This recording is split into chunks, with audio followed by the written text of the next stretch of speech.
Simplemente decía que vamos a comenzar el fin porque estamos todos cansados y queremos dedicarnos a otras cosas. Lo primero que quería comentar es que jamás, a mí en mi vida me han llamado muchas cosas, pequeño burgués, rojo, nunca me habían llamado variable de ajuste. Esto me humilla profundamente y prometo que Antón Costas no vendrá al próximo seminario porque no se lo merece, ¿no? Bueno, en principio lo que tengo que hacer son algunas conclusiones. Como os podéis imaginar, pues esto es totalmente arbitrario, hay que hacerse marxista como Groucho. Tengo unas, puedo tener otras. Más bien lo que haré será un pequeño resumen con algunos comentarios personales sobre los muchos temas que hemos discutido estos días, ¿no? Yo creo que se ha hecho un excelente trabajo, yo me voy satisfecho. Se ha hecho un trabajo muy intenso porque es cansado, para mí especialmente es cansado, es muy ameno porque ha sido muy variado y ha sido muy intenso.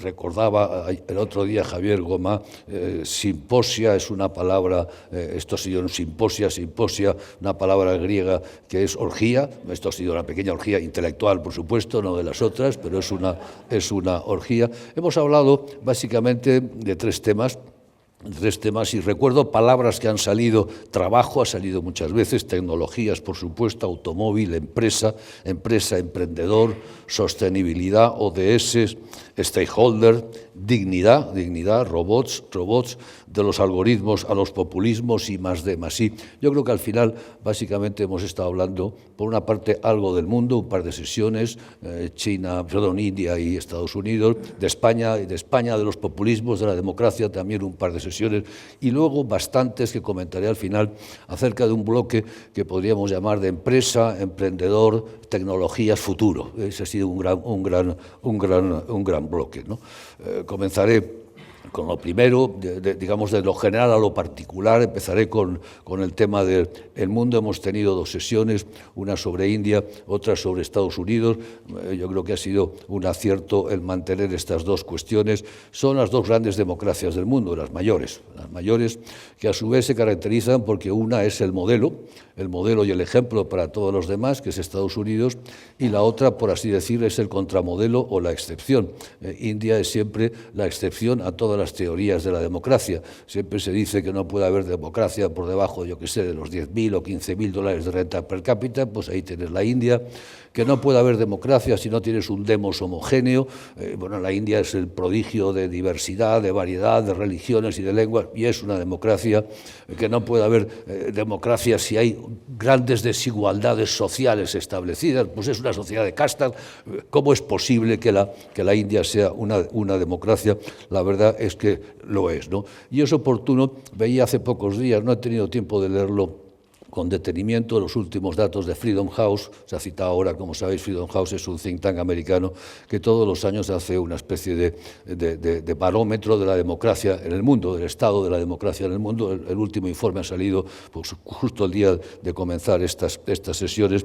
Efectivamente, como se ha señalado, lo que pone de manifiesto es que ya llevamos bastantes años en que retrocede la calidad y la democracia del mundo lentamente, casi 14 años, y singulariza como dos países donde es marcado ese retroceso, la India y Estados Unidos, por razones distintas, como es evidente. Uno de ellos fundamentalmente se mencionó también, que es la libertad de expresión, y los dos a su vez reaccionando con un nacionalismo, si se quiere, identitario. En un caso, evidentemente, es el nacionalismo de base religiosa hindú, se comentó, frente a los musulmanes, a la inmensa minoría. Claro, hablar de minoría musulmana de 200 millones, pues es una menuda minoría, ¿no?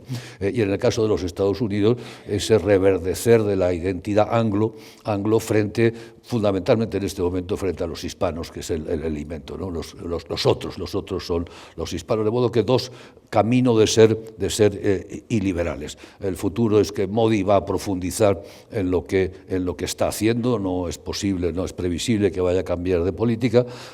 Trump no sé si ganará o no ganará. Si gana, seguro que se va a ensoberbecer e irá a más, y eso será peligroso. Pero tenemos una oportunidad. Yo creo que existe una esperanza en que gane Joe Biden. ¿Alguien esperaba el triunfo de Trump hace 4 años? Nadie. Pues a lo mejor, como nadie espera el triunfo de Biden, pues acaba ocurriendo, ¿no? El segundo tema que quería comentar es el de estas sesiones, crisis de los populismos, democracia. Hemos dedicado a este tema 2. Bueno, y ahí hay como un par de dilemas, un par de problemas que hemos abordado. Uno, en qué medida esos nacionalismos o populismos son un producto de la oferta o de la demanda, es decir, de dónde vienen. Es un resultado de que la crispación de los políticos se traslada en crispación de la sociedad y por lo tanto va de arriba abajo, o es por el contrario el resultado de que la crispación de la sociedad al final acaba encontrando su representación en la crispación de los políticos. Eso es un tema muy importante, o por decirlo de otro modo, hay populismos top-down o down-top, que de abajo arriba o de arriba abajo, y yo creo que tenemos los dos y que conviene diferenciar unos casos claramente de otros, ¿no? En todo caso, se señala que se ha producido en casi todos sitios y se ha señalado también en España una desaparición del centro. Insisto, no ha ocurrido en España esa desaparición del centro. Creo que el caso de España es un caso claro del cual la crispación es más producto del discurso político que del discurso ciudadano. Y me voy a los datos del CIS. El CIS tiene series históricas de autoubicación ideológica desde el año 1996, son muy sólidas, son muy robustas esas series. Lo que vemos ahí es que los españoles se distribuyen en la escala de autoubicación ideológica izquierda-derecha como una curva de Gauss perfecta, normal, con la moda en el 4,6, 4,7. A lo largo de estos 40 años no ha variado, muy poquito, ha bajado alguna vez al 4,3, ha subido al 5, en este momento está en el 4,7. A su vez, por edades no varía prácticamente. En los jóvenes el 4,7 baja al 4,4, un poquito más a la izquierda, en los mayores se va al 4,9, un poquito más a la derecha, pero como vemos con diferencias muy pequeñas. La sociedad española sigue siendo una sociedad moderada y centrada masivamente. No así la clase política y el discurso político, que como vemos, y eso sí que es evidente, se ha polarizado en dos bloques, ¿no? Y la sociedad sí lo percibe cuando se le pregunta a quién tiene la culpa de la crispación política. El 60 y tantos % te dice que los políticos, o sea, los políticos son los que tienen la culpa de la crispación política. Y cuando se les pregunta a los ciudadanos españoles que ubiquen a los partidos políticos en ese mismo espectro ideológico, lo que percibimos es que, por ejemplo, un partido como el PSOE, que estaba en el 4,6, 4,7, por lo tanto, prácticamente donde la moda, prácticamente en el centro izquierda, se ha corrido hacia la izquierda al 2 y pico. Es decir, los españoles en este momento están percibiendo razonablemente al Partido Socialista como un partido mucho más de izquierdas de lo que lo percibían hace 5 o 10 años, y lo mismo ocurre con el Partido Popular. Es decir, son ellos los que se han radicalizado, son ellos los que han articulado un discurso político mucho más agresivo y mucho más duro, y la ciudadanía en buena medida está disgustada porque no le gusta esa crispación política y no está con ellos. O sea que creo que es importante esta diferencia entre, digamos, populismos o radicalismos o polarizaciones que van de arriba abajo o de abajo arriba. Lo vemos en el caso catalán. ¿Quién ha polarizado y crispado a la sociedad catalana? El discurso político, las élites trabajando sobre la sociedad y no al contrario. Este es un tema, me he metido un poco en ello porque me parecía que era importante.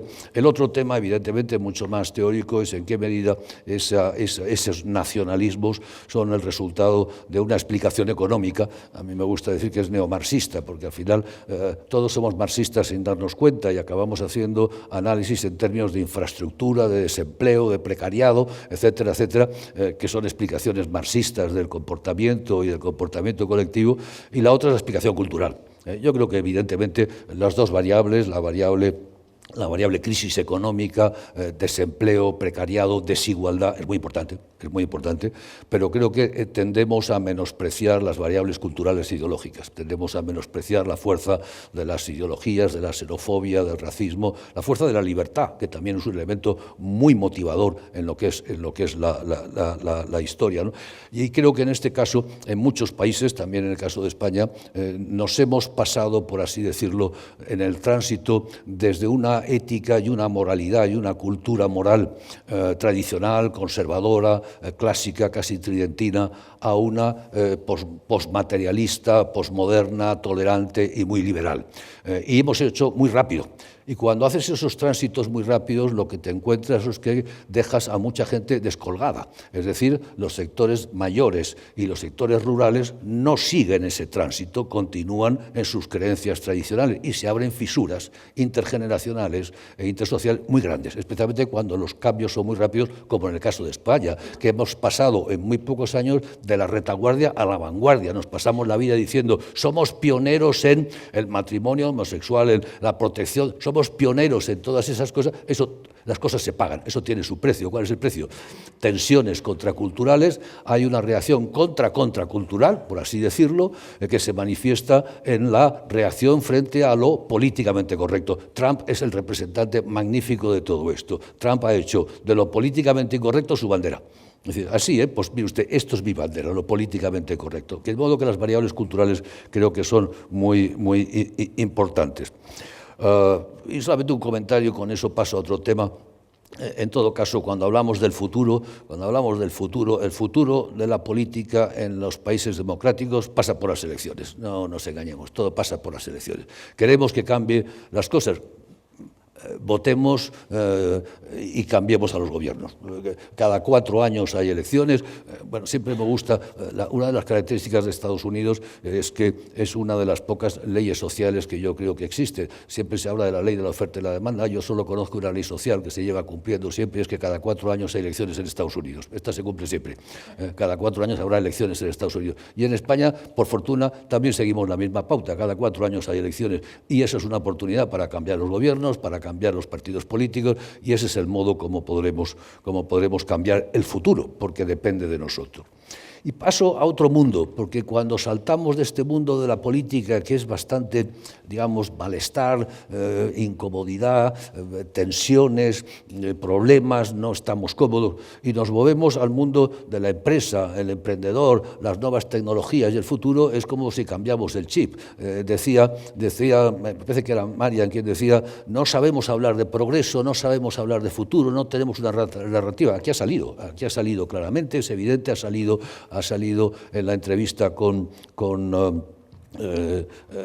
Francisco Riveras y el ejemplo fantástico de lo que es Gestamp ha salido también, como todos los años, en la reunión con los emprendedores. Los emprendedores es otra cosa, es como el mundo del futuro, es gente joven, dinámica, activa, ilusionada, con fuerza, que todo esto que estamos hablando le suena como chino. Los problemas burocráticos no existen, viven en otro mundo, viven radicalmente en otro mundo, ¿no? Yo creo que aquí hay un tema muy interesante para mí. Por una parte, este debate que ha habido entre esa visión clásica de la empresa que se ha representado por la cita de Friedman, the business of business is business, el negocio es a ganar dinero, esta es la visión, y si no, pues mire usted, no tienes empresa, por una parte, y esta otra visión más moderna, que la puso de moda el informe del Business Roundtable de Estados Unidos, de que la empresa es el conjunto de los stakeholders, proveedores, clientes, accionistas, el entorno, y por lo tanto la responsabilidad de la empresa es mucho más amplia. Bueno, yo creo que como muchos dilemas no tiene solución, no hay más remedio que jugar con las dos cosas. Si una empresa no gana dinero, pues la de al lado lo hará, si no es competitiva lo hará la de al lado y la echará del mercado, por lo tanto tiene que ser competitiva, y para ser competitiva tiene que ganar dinero, pero tiene que apostar por el largo plazo y no solamente por el corto plazo. Yo creo que aquí la diferencia está entre accionistas de corto plazo, que en buena medida son casi especuladores, y accionistas de medio y largo plazo, que incorporan a su cuenta de resultados pues el cambio climático, los problemas futuros, la sostenibilidad, la circularidad, todo ese conjunto de temas que son los que te van a garantizar la continuidad de esa empresa, ¿no? El otro tema interesante es en qué medida los emprendedores son empresarios. Este es un tema, cuando me hizo mucha gracia cuando se le preguntó a una de las emprendedoras si era empresaria, y dijo, yo no soy empresaria, esto es otra cosa, ¿no? Claro, detrás de eso hay dos cosas. Una es que hay, como sabemos todos, un enorme estereotipo acerca de ello, ¿no? El empresario, en el imaginario popular, el empresario es un señor gordo con sombrero de copa que fuma un puro y patea a los trabajadores, ¿no? Esto está en las caricaturas de la codorniz de toda la vida, ese es el empresario, ¿no?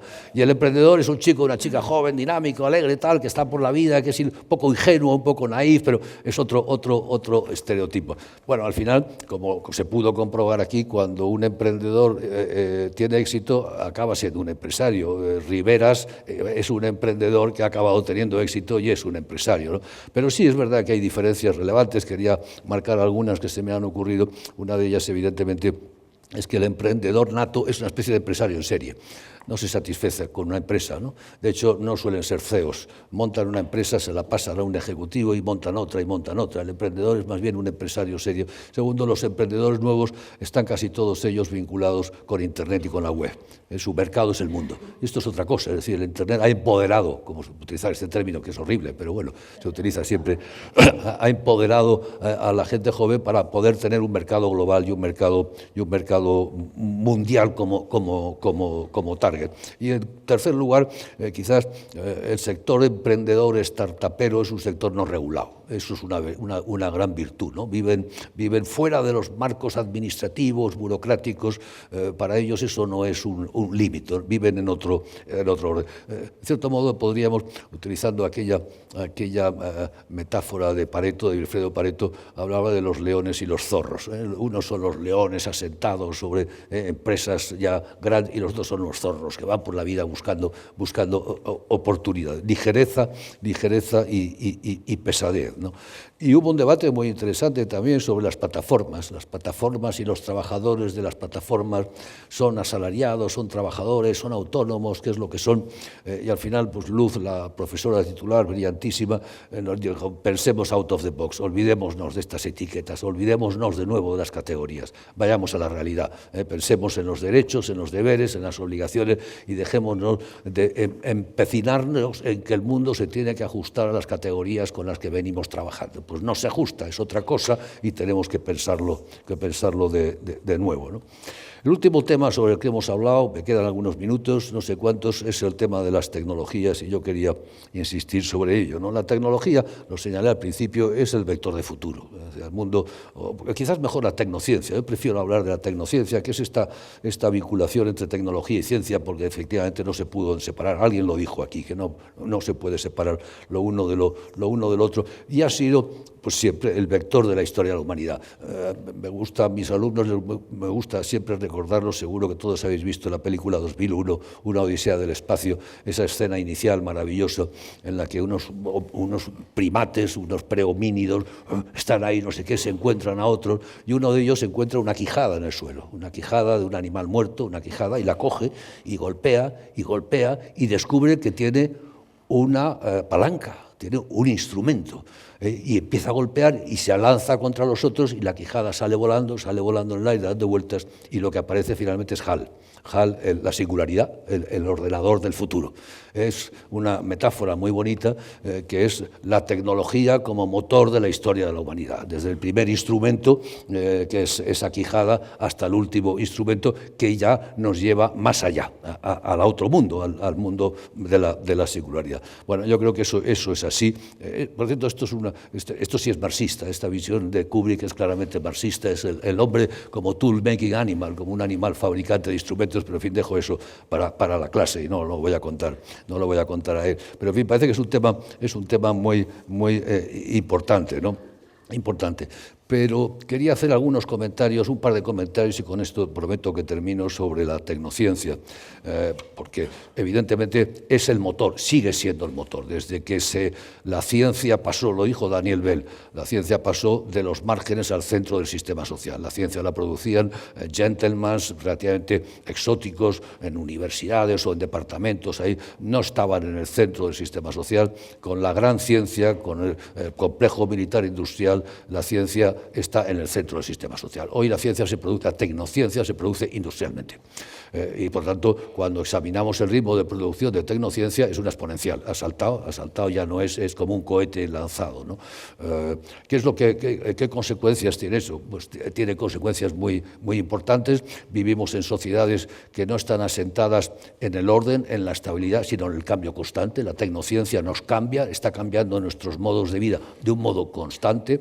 Es una cultura enganchada, casi conectada con la variación, con el cambio. Un compañero mío de facultad señala, y no le falta razón, el principal hábito del hombre moderno es el aprender a cambiar de hábitos, porque tienes que estar en adaptación constante como consecuencia del cambio social constante inducido por la tecnociencia. Schumpeter, recordamos, hablaba de destrucción creativa. Pues en eso estamos, en la destrucción creativa constante, en el cambio constante. De modo que la tecnociencia, en buena medida, nos marca el futuro.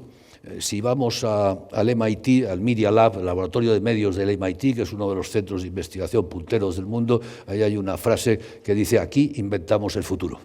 Es muy bonita la idea, y es verdad, ahí inventan el futuro, nuestro futuro. Ahí están inventando nuestro futuro. Es decir, las conclusiones, los algoritmos, los robots, los procedimientos, todo lo que se inventa ahí va a marcar nuestro futuro. Aquí inventamos el futuro. Y eso me lleva a un par de comentarios que he expuesto en alguna ocasión en algún trabajo mío, ¿no? De paradojas, lo que yo he llamado paradojas de la tecnociencia. La primera de ellas es que no sabemos bien lo que no sabemos. O por decirlo de otro modo, sabemos lo que sabemos, sabemos bastantes cosas que ignoramos y nos dedicamos a ellas, pero no sabemos en absoluto lo que no sabemos, que es casi todo. Por decirlo de otro modo, la ciencia investiga ciertas cosas, pero no otras. Pondré un ejemplo para que se me entienda. Hace algunos años el Fondo de Investigaciones Sanitarias hizo un estudio sobre en qué se invertían los fondos de investigación farmacéutica y descubrió que el 80% de los fondos iban a investigar enfermedades que causaban el 20% de las muertes y solo el 20% a enfermedades que causaban el 80% de las muertes. Esto ha cambiado en alguna medida, pero no del todo. ¿Qué significa eso? Bueno, las enfermedades de ricos tienen mucha financiación y las enfermedades de pobres poca financiación. La medicina es una ciencia, pero sabe de ciertas cosas más que de ciertas cosas.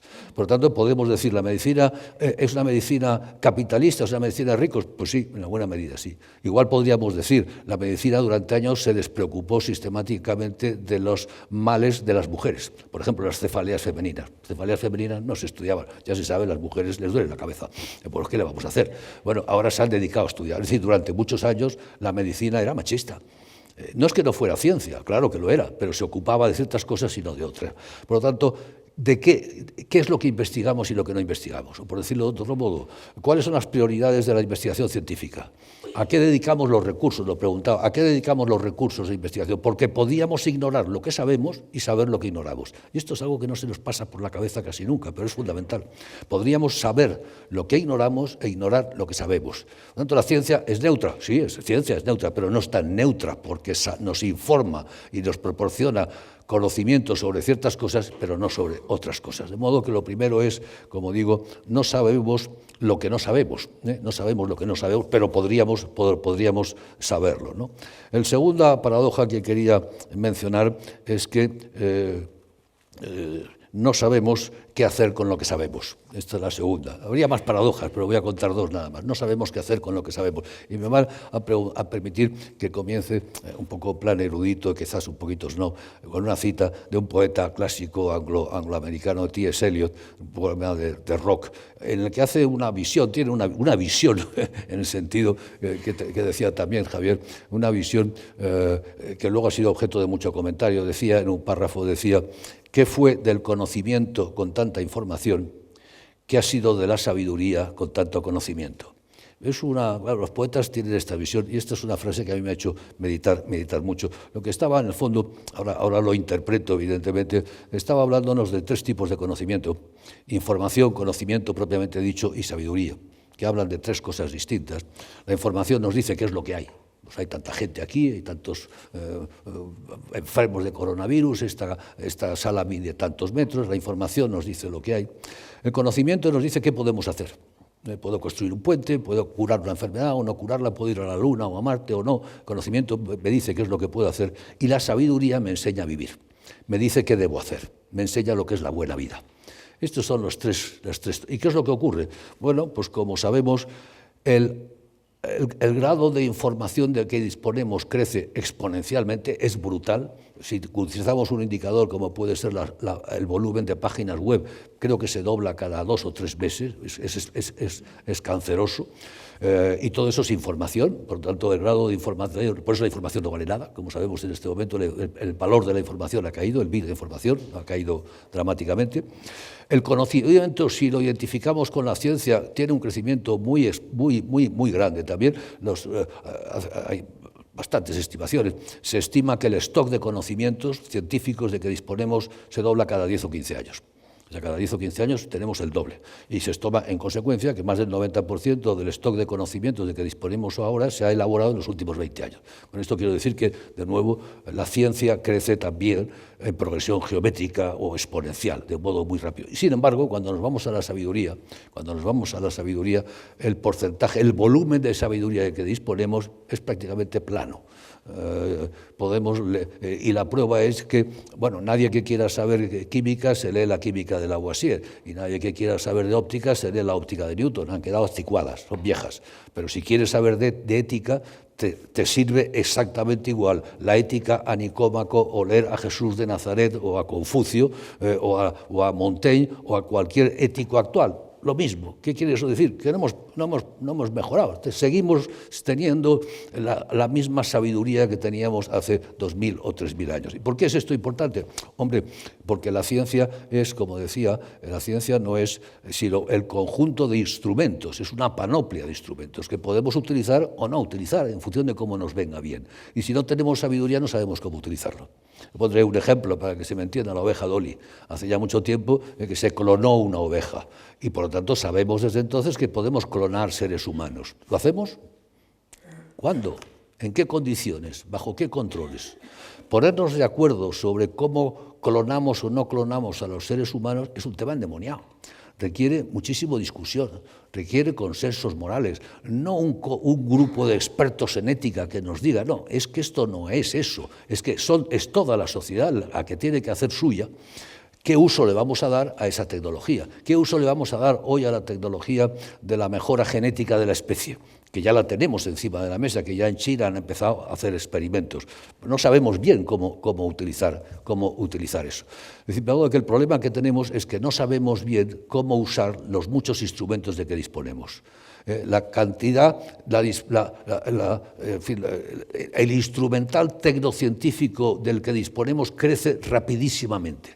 Sin embargo, ponernos de acuerdo sobre cómo gestionamos ese inmenso instrumental tecnocientífico es muy lento y nos lleva muy por detrás. De modo que en buena parte, muchas de las cosas que podemos hacer se encuentran hoy en un limbo moral en el que no sabemos si las utilizamos o no las utilizamos. Pensemos, un último ejemplo, en el aborto. Todavía no nos hemos puesto de acuerdo en cómo debemos de utilizar las técnicas de interrupción del embarazo. No nos hemos puesto de acuerdo.